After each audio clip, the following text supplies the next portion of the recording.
Welcome back to Arm Wrestling Dom. Of course, I'm Dom, and here it's all things arm wrestling. And before I forget, hit the like, subscribe, and share button. Today we got a special guest, Derek Smith, representing the West Coast out of Cali. Speak with him and see where he's been, where he's at, and where he's going in terms of arm wrestling.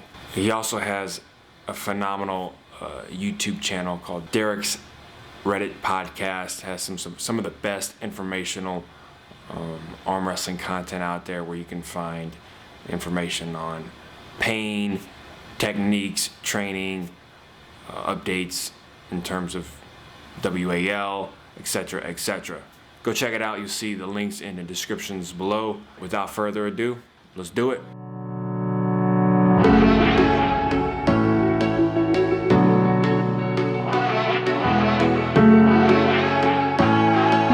Derek Smith, glad to have you on the show, man.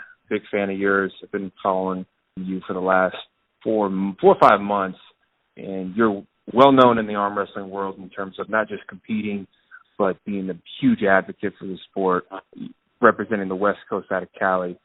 Glad to have you on, man. I appreciate you having me, Dom. Been following you, man. You're blowing up in the social media game. Appreciate you giving me any accolades I might or might not deserve. And yeah, but definitely for sure love the sport, and you're pushing that is my main thing for sure. Thanks, man. I appreciate that. So before we talk about some of the recent tournaments that you just had and your opinions on the sport overall, take me back, man. So for you, where did it start? Man, it's kind of a crazy story, actually. So I used to be a professional video game player. Wow. Yeah, I was a professional Halo player, and I also played Call of Duty.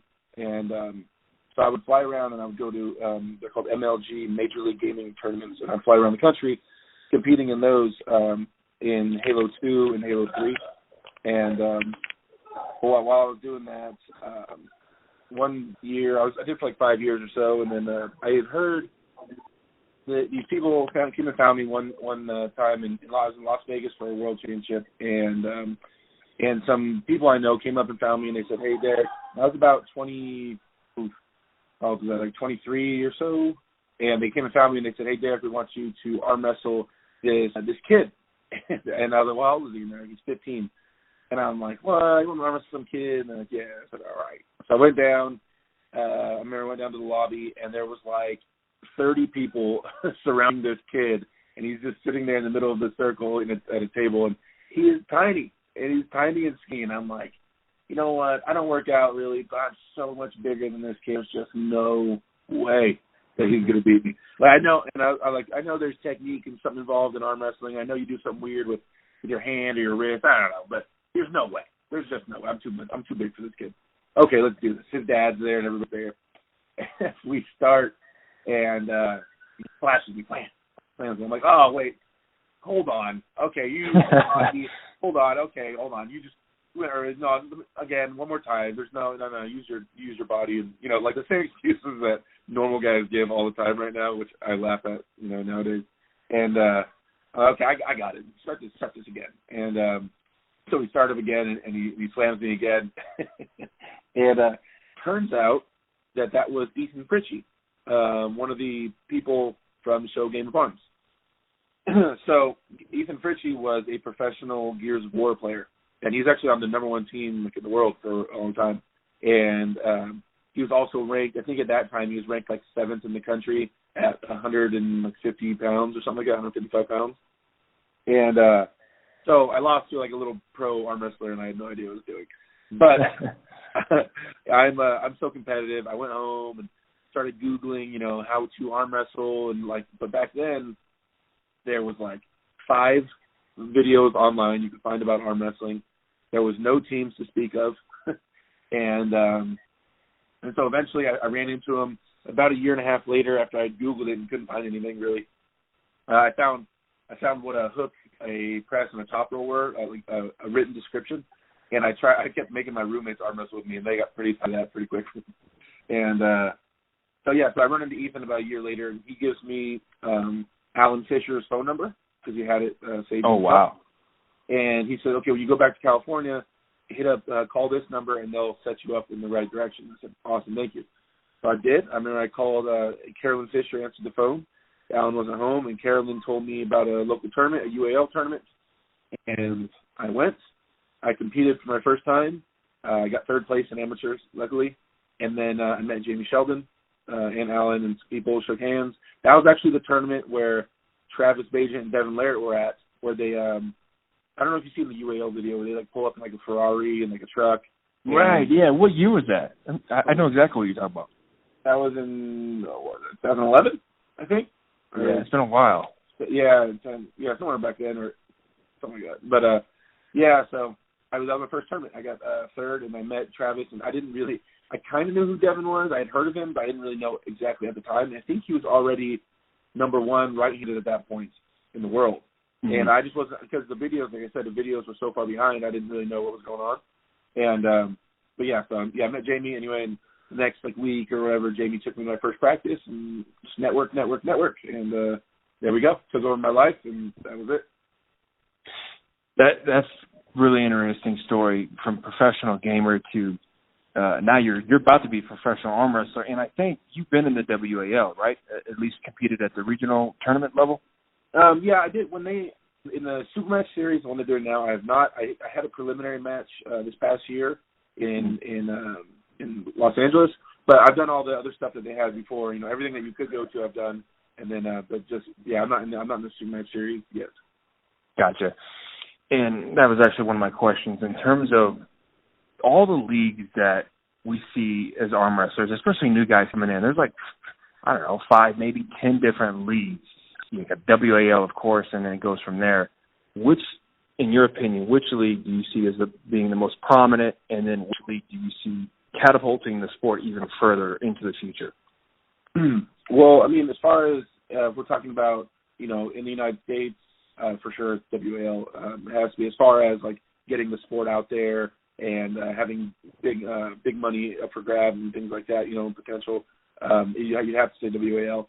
And I tons of love and tons of credit to USAF, USAA, everybody else for sure. But I think they'd have to agree that the money banking behind WAL has to be respected, and the fact that they are able to get out to so many people and help push a sport at that level has to be respected. So as far as the United States, WAL for sure. Then you also have PAL going crazy, everywhere else basically, and then that's also to be respected. As far as something that I can get a hold of on the regular, it's WAL for sure. They have the top guys around here, and they're starting to branch out and get a hold of some of their names, and hopefully they're starting to open up the tournament so all of us can start trying to get our names in there. Yeah, I totally hope so as well. It's just interesting. I was thinking on the drive to work this morning, it's like in our sport, especially in some of the smaller tournaments, the state tournaments that are local, we pay as contenders, we pay. And meanwhile, most sports, even if it's like a small minor league, the audience or at least the fans are paying. So hopefully the sport will get bigger and bigger as each year goes by. But getting back to you just finished up the tournament at Long Beach, right? Yeah, I just finished up. Tell about it.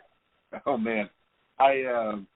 One thing I learned this weekend, I'm still learning, and I'm still picking up new things every tournament. But a lot of it nowadays is more like mental. There's not a lot of huge light bulbs that come on in the head about anything that happens physically too much.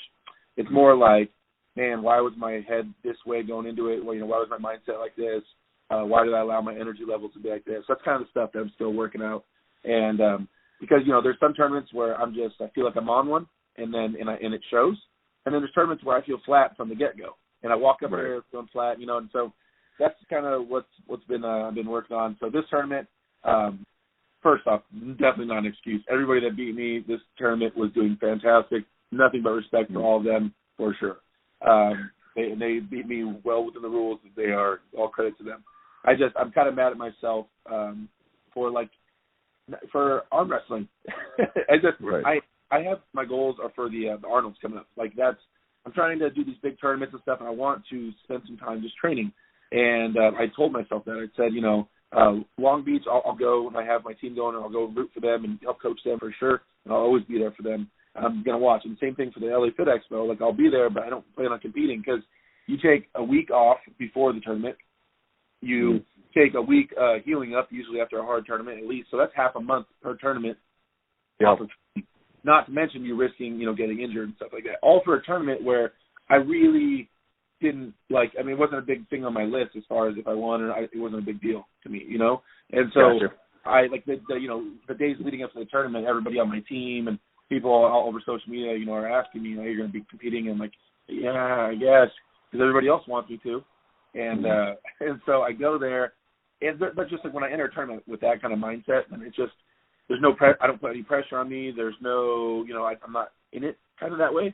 And so all of my close friends that were there that saw me, they even said that's my first couple matches, like, wow, like you're not there really, huh? And I'm like, I know, I can't wake up. Like it was hard to get into it. So the way my tournament was, it was first round right-handed. I had Brej Shadrakian, who is a multiple world champion out of Armenia, who moved to the west coast of the United States at 175 pounds ish.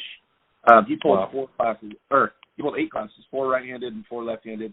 He won he ended up getting first place in all of the left-handed classes, 176 and up, all of the supers. And he pulled 4 right-handed classes. He got 2 first places in the 75s and 98s.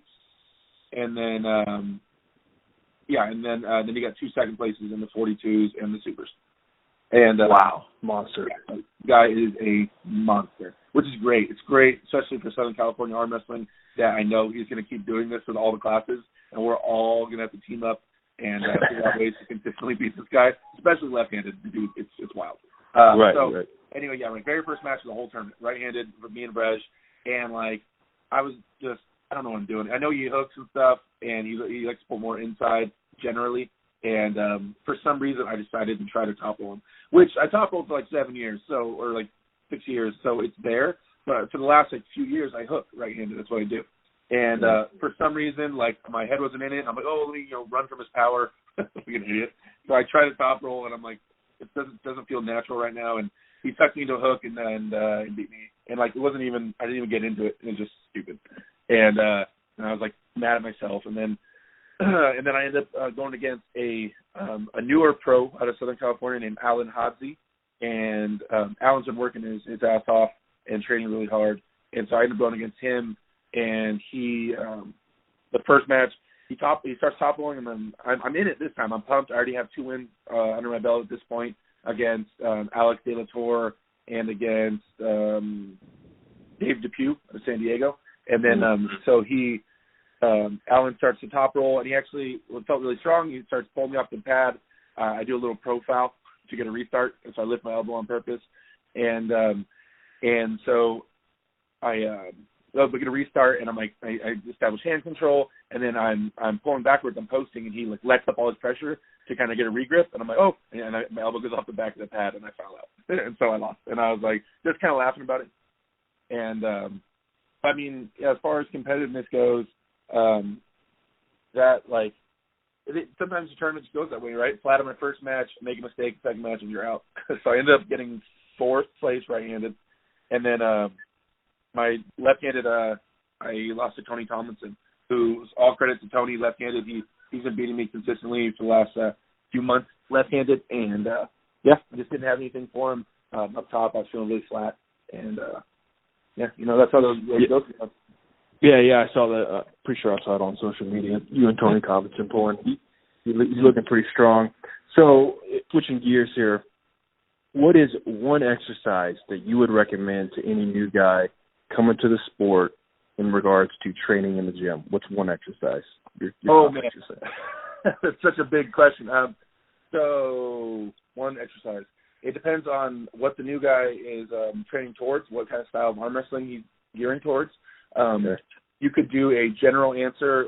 Devin Larratt says cupping is the number 1 pressure, in his opinion, for arm wrestling.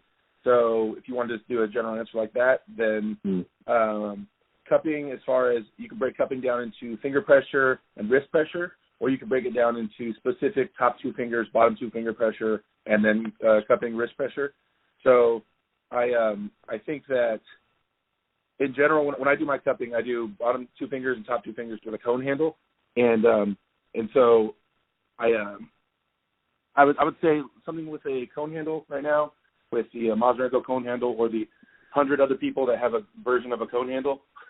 and then maybe like anything that can get inside your palm and you can start doing wrist curls with, even a barbell, would be fantastic.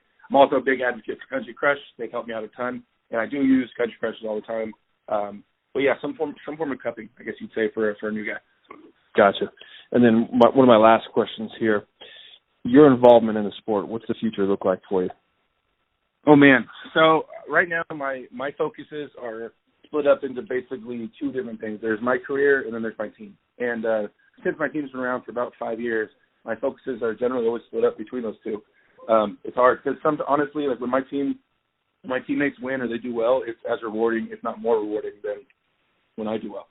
And so pushing forward, my goal still, hands down, is to become the number one arm wrestler in the world. I've been saying that since I started arm wrestling, and I'll never shy away from saying my goals. I feel that if you're not able to openly state your goals out in front of public, in front of the world's best, in front of everybody, then how are you going to have the balls to actually pursue it? How are you going to have the balls to wake up, go to the gym, and actually grind if you can't even say it out loud? So, my goal is accountable. But then to push my team to help them get as good as they can, and there's so much potential, and then help just grow the sport as far as training people and recruiting and just promoting. Promoting, not promoting like doing tournaments, but just promoting the sport and helping push that. That's like my goal, really. Gotcha. Well, I love it, man. I'll definitely have to bring you on for another episode in the future. I appreciate all you do for the sport, man. It means a lot. I'll be seeing you at RNLW. Yes, sir, for sure. Maybe we'll do a video interview. We'll hang out. Yeah, let's do it, man. All right, Derek, I'll let you go, man. Good talking with you. All right, Dom. Nice talking to you, man. All right, bye.